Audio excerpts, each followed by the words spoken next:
But this figure right here set the tone for both of us. Okay. Of course. He's the reason why I sing. Facts. What was the first time when you met Mike? What was that like? I think it was at a dinner, and my mother was with me. God rest her soul. What year was this? Ooh, it was mid-90s. Okay. Because we were on the History album. Mm-hmm. Met him. He loved us. He wanted to meet us, which was crazy. And he invited us to Neverland. Oof. What was that like? It was awesome. We played all day like children. Like straight up. Like, no, it is. You been there, B? I never got the chance to. Can you walk us through what that feeling was like? Well, it's way out. I think it's like close 3 hours away. Yeah, it's a 3-hour drive. Yeah. You get in, we got out the van, Michael greeted us, said what's up. We took a walk in his house. The funny thing about Michael is, and I think I kind of low-key adopted it to some degree, especially when I'm doing day-to-day stuff, is we were in his bedroom and he showed us his closet, right? And his closet was red shirt, black pants, black shoes. Red shirt, black pants, black shoes. Red shirt, black. It was the same outfit.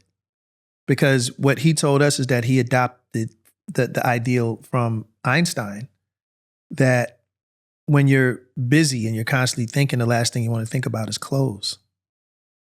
So he just put on the same damn thing. That's why you always saw him. Yeah. So he did, because his mind was constantly thinking. So one thing he didn't want to worry about is, let me match these shoes with this. Yeah. So he just put on the same clothes. Mm-hmm. And to some degree, I kind of adopted it to some degree. Like when I'm at home, I just throw on all black. That's just what I do. Most of the time I'm like, black. All right, cool. Yeah. It works, looks good. If I got somewhere to go, and I don't think about it much. But being there all day, I mean, we went on the bumper cars and the Ferris wheel, and we fed giraffes, and we looked at his pet spiders and his monkeys, and he had this one area where it was just a candy store. Yeah. The one that was attached to the movie theater? Yeah. Yeah.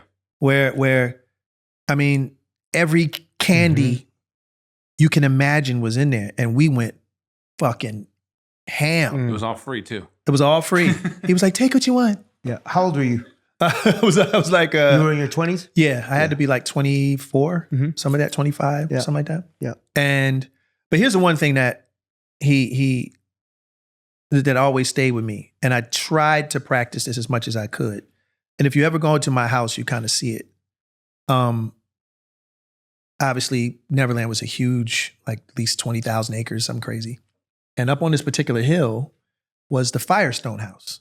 The house that, Firestone Tires, the guy that created Firestone, this was his house.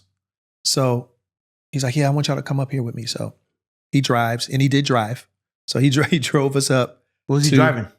It was like a minivan. We all just hopped in. Yeah. You know what I mean? But we drove up, and walked into the house, and it was all of his awards. All of them. It was about the size of this room, and maybe a little larger. But he had all his gloves from the Victory Tour and from all his MTV appearances and from Billie Jean. That's crazy, bro. I wanted to. Right? You're just like... And you have plenty. Let me... Right. So he had... Don't miss that. And they were in glass cases and all this other stuff. Every single plaque, the whole nine, since he was a kid. And he said the reason why he did that was because the reason why he has no awards in his house, his main house, is because he didn't want to embellish on what he did. You know what I'm saying? Like what he did was what he did. Yeah. And he didn't want to sit and, relish and say, oh, look how great I am. I've heard you say that to me. I did. You don't have a lot in your house either. Yeah. So wow. I tried my best to practice that. Like a lot of my plaques are in my little studio office part. But when you see my house, if you ever go to my house, there's no awards. Yeah. So can I have the Grammys then? It's in the past, Shawn. Right. It's in the past. Yeah. So that's one thing. He taught us a lot of stuff. Like a lot of people don't realize how close we were. And he talked to us a lot about the business and just things that some stuff we share and some stuff we don't. But he was very welcoming to us.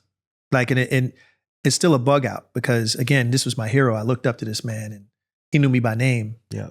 And the thing that really changed my life, and a lot of people can probably feel the same way, is when he was on Motown 25 and he did Classic. Billie Jean for the first time, and we saw the moonwalk for the first time, and that changed my life. Mm-hmm. Like, I remember still in front of the television on my knees with my mouth open and said, "This is what I want to do. This is what I want to do. I want to do this." Like, and when I say, even now, I look for this yellow sweater with the brooch. That poster was dope, by the way. I thought this was so pimp. Classic. Like, I thought this was like, I thought this was the most pimp look like ever. Like, he looked like such a, like, with the like, he just looked so fly. But that brooch right there with the yellow, man, let me tell you something. He is truly missed. That's right, y'all. It's Taboo Nawasha, and I hope you enjoyed geeking out with me and going straight into geek mode. For more information, for more videos, subscribe, like, and comment. Share with your friends. Much love. There it is. Comics and kicks.